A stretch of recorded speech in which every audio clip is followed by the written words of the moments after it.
Fala aí, pessoal, vamos dando sequência na nossa aula sobre a parte elétrica, né? Também falaremos um pouquinho sobre eletroeletrônica e afins, né? Mas, via de regra, elétrica, tá ok? Aqui, se não me engano, é a segunda aula, né? A gente já deu a primeira e essa é a segunda aula. E na primeira nós falamos um pouquinho sobre o átomo, né? É a menor partícula sem perder as características essenciais daquela substância. O átomo tem duas grandes partes, a eletrosfera e o núcleo, né, do átomo, né, o núcleo atômico. Prótons e nêutrons ao centro, elétrons na eletrosfera. Falamos um pouquinho sobre corrente elétrica, sobre eletricidade em si, um pouquinho sobre elétrons livres, né, a camada de valência, que é a última camada da eletrosfera no que tange ao átomo, né? E que nós falaremos inicialmente sobre atração e repulsão entre cargas, né? Cargas elétricas. Enfim, tá no dito popular, tá no que convenciona-se popularmente, né? Principalmente no que trata-se sobre relacionamentos amorosos, dá para a gente utilizar aqui. Na verdade, foi tirado disso, essa frase, esse dito, é da atração e repulsão, né? Se você tiver uma carga negativa e uma carga positiva, a tendência é delas se atraírem, né? Naquele dito popular, os opostos se atraem, foi tirado dessa concepção elétrica, tá ok? E aqui, os iguais se repelem, né? Sejam os iguais, as cargas iguais positivas, sejam as cargas iguais negativas, né? Portanto, sobre cargas elétricas, os diferentes, os opostos se atraem e os iguais se repelem, tá ok? Seja positivo ou seja o negativo, né? Atração entre o positivo e o negativo. Isso no que tange a cargas elétricas. Vamos retomar um pouquinho do que a gente falou na nossa última aula, na nossa última apresentação sobre elétrons livres, né? E agora nós vamos aplicar um pouquinho sobre material condutor e material isolante. Pessoal, isso aqui é meio óbvio, né? Meio que não precisa de explicação. O material condutor é aquele que vai ter facilidade para realizar a permissão da passagem da corrente elétrica. E o material isolante, ele vai ter a tendência a bloquear a passagem da corrente elétrica ou mitigar ou reduzir essa passagem da corrente elétrica. Lembrando que alguns fenômenos podem transformar materiais isolantes em materiais condutores, tá? Nós não vamos nos aprofundar disso, mas é bom que você saiba que isso existe, pelo menos, tá bem? Portanto, material isolante e material condutor. Na prática, o que vai diferenciar um de outro, né? Eletricamente falando, digamos assim? O material isolante ele tem deficiência de elétrons livres, enquanto o material condutor ele tem, digamos assim, fartura de elétrons livres, né? Mais facilidades para se ter os elétrons livres. Como material condutor, quais são os bons materiais condutores? O ouro, por exemplo, é um ótimo material condutor, mas via de regra, os metais são bons condutores, né? Quando você desencapa um fio, a parte interior do fio, né, ali, via de regra, é metal, não é isso?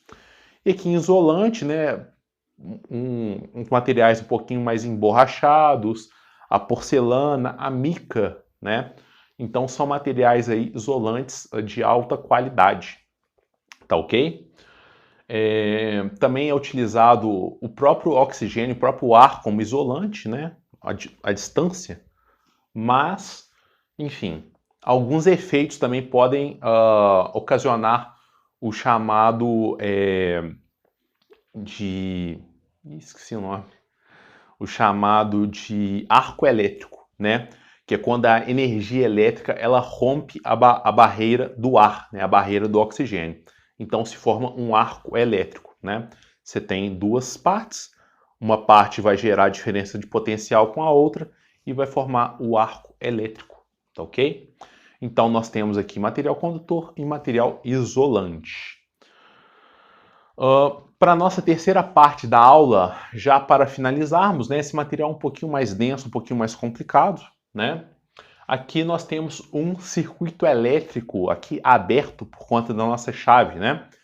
Todo circuito elétrico, ele tem que possuir no mínimo 4 elementos, tá?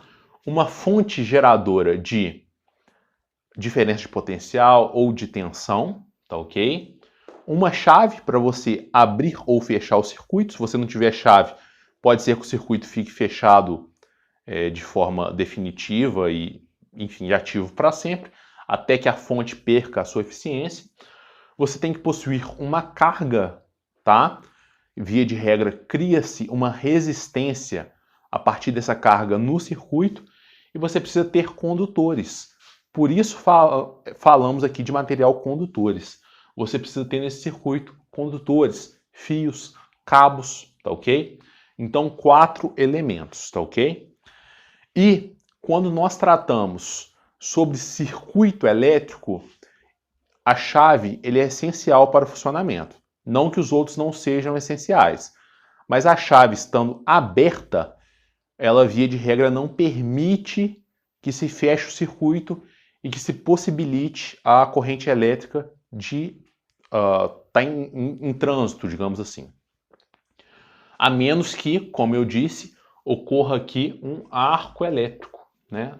A caneta não está boa, deixa eu pegar outro. A menos que ocorra aqui um arco elétrico, né? Que é mesmo à distância, a eletricidade rompe a barreira do ar.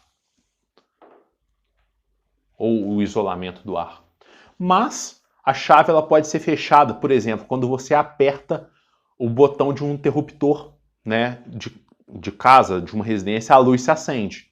Isso é uma chave se fechando e permitindo com que o circuito fique fechado, se forme um DDP, uma diferença de potencial entre um polo e outro, ou um FEM, uma força eletromotriz, ou se cria uma tensão que permita a passagem da corrente elétrica.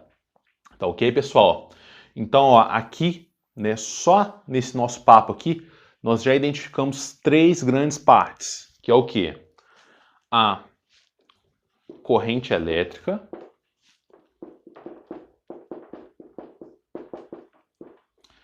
a tensão e, aqui no caso da nossa carga, nós vamos ter uma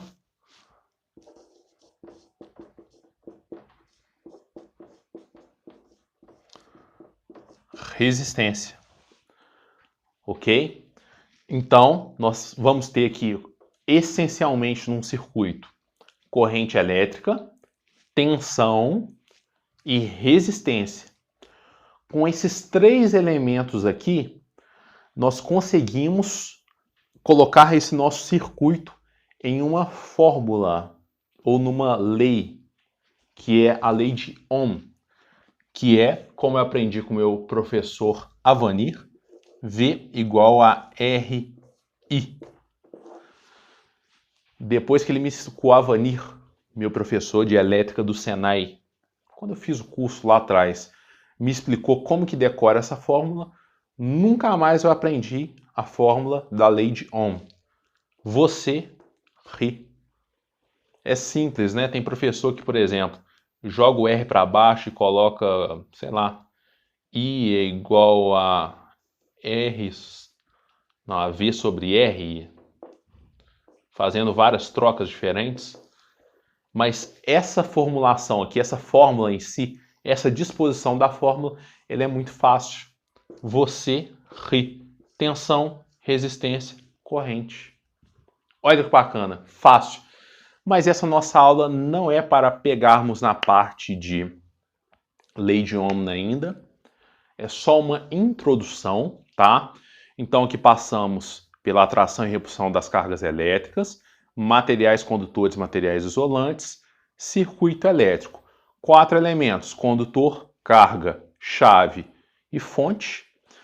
E lembrando que essa formulação aqui permite a passagem da corrente elétrica, que sai, via de regra, convencionado a isso, do polo positivo e entra pelo polo negativo. A corrente elétrica ela passa aqui e volta ao seu ponto inicial. Beleza, pessoal? Essa aula aqui nossa é mais tranquila, é mais curta, porque esse material é denso, é um pouquinho mais difícil de aprender, não impossível. É possível a todos, independente do seu nível educacional, né, a sua escala acadêmica. Basicamente é isso. Vamos para a próxima aula, vamos entrar em lei de Ohm. Deixa o like, se inscreva, encaminhe esse vídeo para aquele seu amigo que gosta de ferrovia ou que gosta de elétrica. Tá certo, pessoal? Até a próxima. Tchau!